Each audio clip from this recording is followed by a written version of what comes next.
no? Yung previous champion, nakakapasok siya sa top 4, sometimes nakakapasok sa semifinals, di ba? Nangyari lamang yun nung season 3. Yes. Nung natalo yung Signal Ultra coming in from Bren Esports na nagharap sa finals ay ang Bren tsaka Archangel. So, eto, ang daming mga pwedeng bagong mangyari. Mga bagay na hindi nyo pa nakita mula sa MPL. Anyway, let's head on to the draft. Again, GEEK PH, one of the newer teams right now, trying to still find their proper group dito sa ating regular season. For Signal Ultra, I have this feeling na parang babalik sila dun sa mga roles nila. Just seeing the heroes right now. Si Few dito, pinili yung si Lina. Si D, kinuha yung Crack.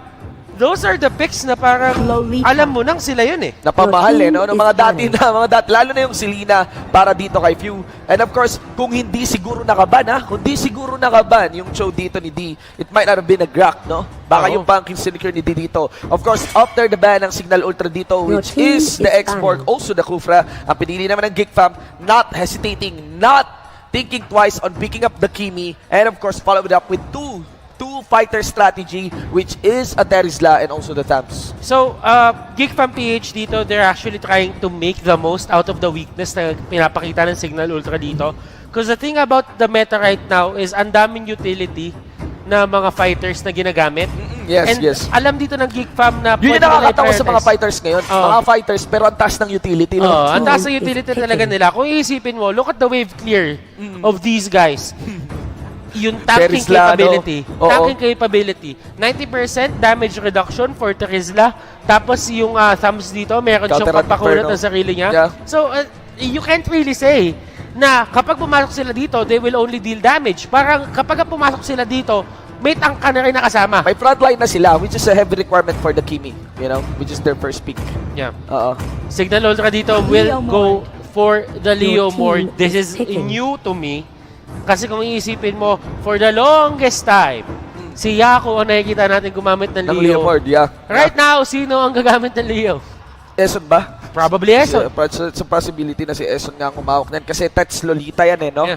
Tapos we have that mage again, or probably another core role onto Disenia. Of course, just a quick mention din ng mga bands dito. We got the Lilia remove ng GEEK Fam. Habang Hayabus naman ang inalis ng Signal Ultra for the final pick. That would be another embattlement of their frontline, which is the Esmeralda. At paparesan pa ang Kimi sa kanyang lane ng Digi. This is a very smart move coming out from GEEK Fam PH. GEEK Fam ganda nga eh. Kinuha nila yung Digi over Estes, just realizing na hindi na ban yung Estes dito. And titignan mo yung heroes. You have, sabihin natin, Terizla, Thams, and the Esmeralda. Lahat yan Esmeralda, Estes enabled. Pero kasi, kailangan mo tignan yung damage output dito nung kalaban mo.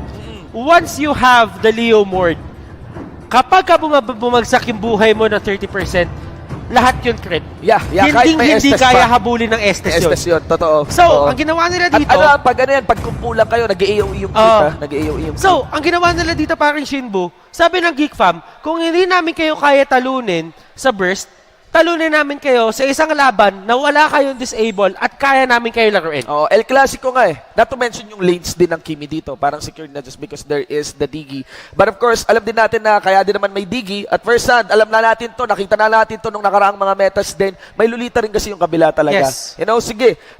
Instead of the Estes, let's just go for the Digi. Let's not fight toe-to-toe in terms of sustain and damage kung sinong mas mabigat. Mang-counter na lang tayo diretso. Huwag tayo pumayag na mabagsakan tayo ng mga crowd controls na dinadala dito mula sa Signal. Lalo pat Tets is very proficient then on the Lolita. Okay, but at the same time, I'm leaning towards, sabihin natin dito sa draft ng GEEK Fam.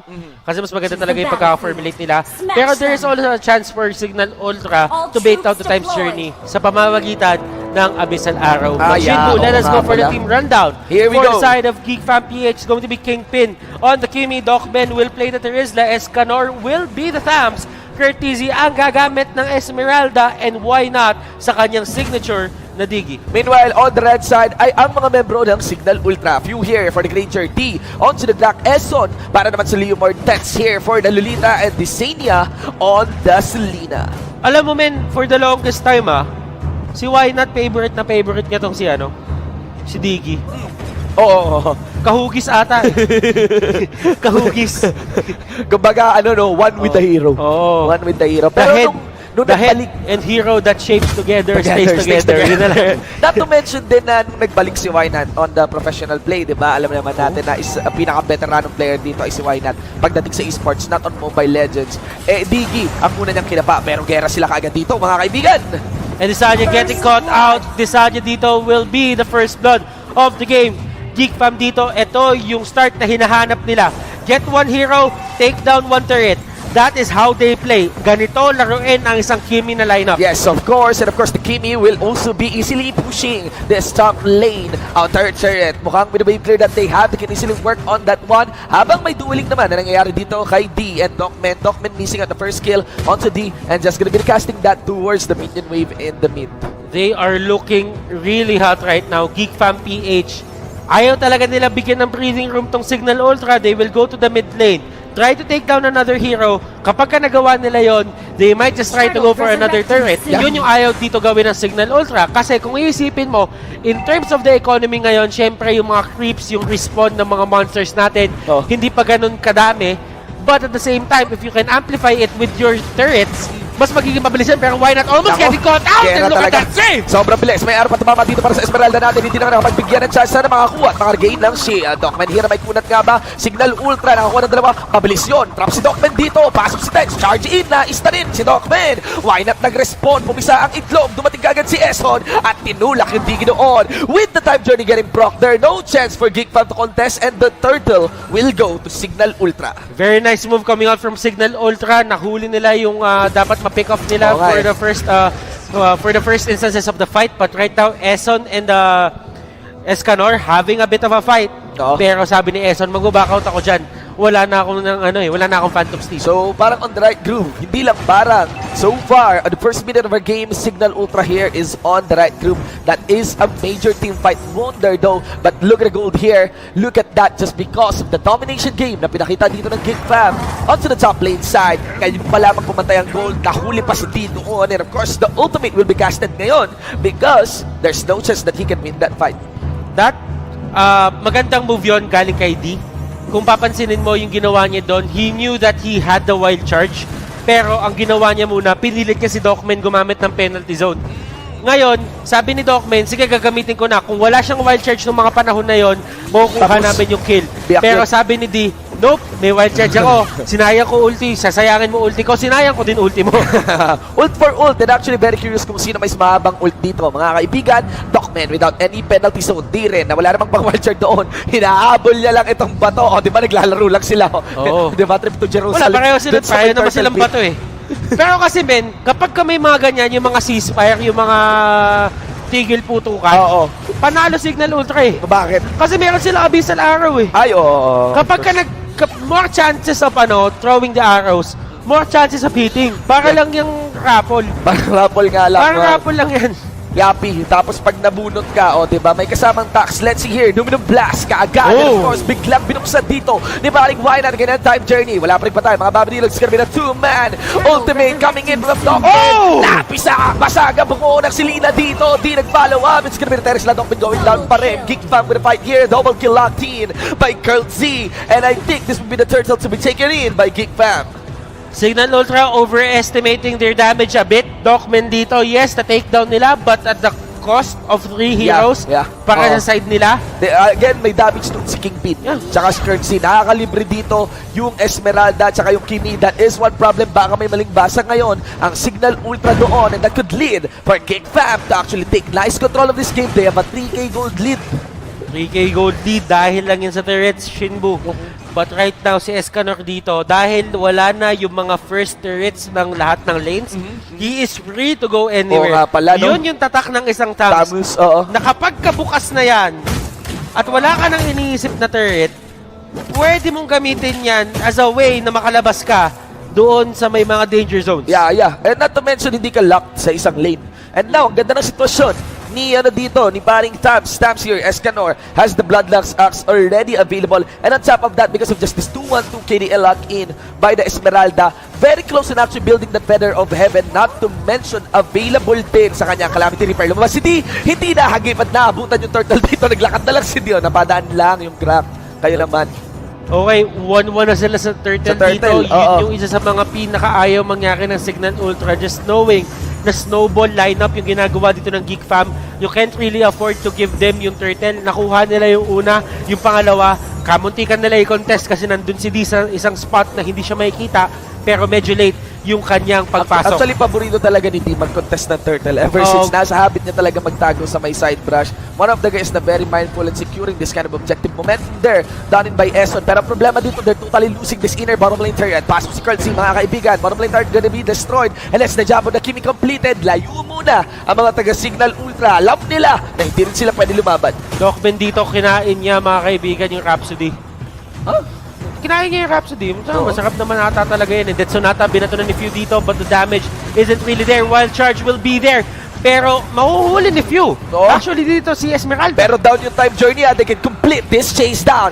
Eson here, puts in the stop. Hindi naagip si Docman doon. Habang nangi-slow lang yung mga slaughter sites din ni paring Escanor. Nakalayo ngayon nakatakas ang mga taga-Geek Fam of 6-minute, 56-second Wing of the Apocalypse Queen onto Docman. And kakakuha pa lang dito ni Few ng kanyang Bloodlust Axe. Docman dito. Medyo nahuli siya pero they won't really force that kasi yung penalty zone, kapag ka nabato sa kanila at nagkumpul-kumpul na naman sila, there is a chance na tumumba yung dalawa sa kanila just because meron turret dun sa may area.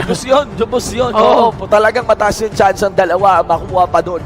Mga kaibigan, 4-4 tayo ngayon and the gold lead of Geek Fam is still being stayed or maintained at the 4K mark. Also to mention that on top of the Apocalypse Queen, buti na lang yun yung first item pala dito talaga ni Docman. So just because alam niya na meron tabs din na nagro-rotate na, he cannot really be greedy at the composition and just dinerecho na niya yung Apocalypse Queen kasi he knows that the next set of fight will be requiring him to be into the front line. A Turtle is now up, ladies and gentlemen. Again, take note that Signal Ultra ay may wasak na 4 na tore dito sa mapa natin. Geek Fam, if they want to keep the momentum alive for their team, kailangan nila kunin yung Turtle na yan.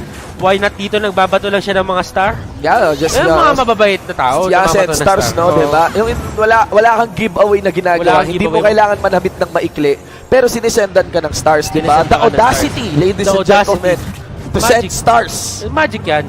Magic. Basta the audacity. The audacity, ladies and gentlemen. Alam mo makaramdam ko, hindi nyo alam sinasabi na. Let us see here, the Barbiel getting cold, dueling up with Eson, and clearly counter at Inferno, no chance of winning that one, lalo pa hindi mo madadala sa 30% yung buhay ng Tams dito. And naglalaway na ngayon mga kaibigan si Rockhart, gustong-gusto nyo na yung skin na yun, nakakamdaman ko na.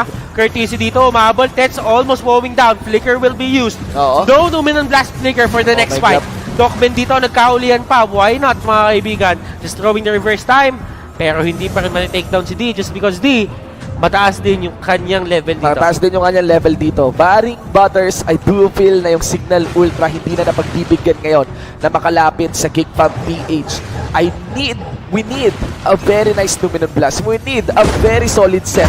Pero si D, the campaign is still continued and carried on for this Lord. Pumupwesto siya pero hindi siya atrasan dito ni Baring Kingpin. Why not din na bumakap para hindi mabakapan dito si Baring D habang gumero naman sa mga membro ngayon ng Signal. Kulang pa rin. Tododoyin.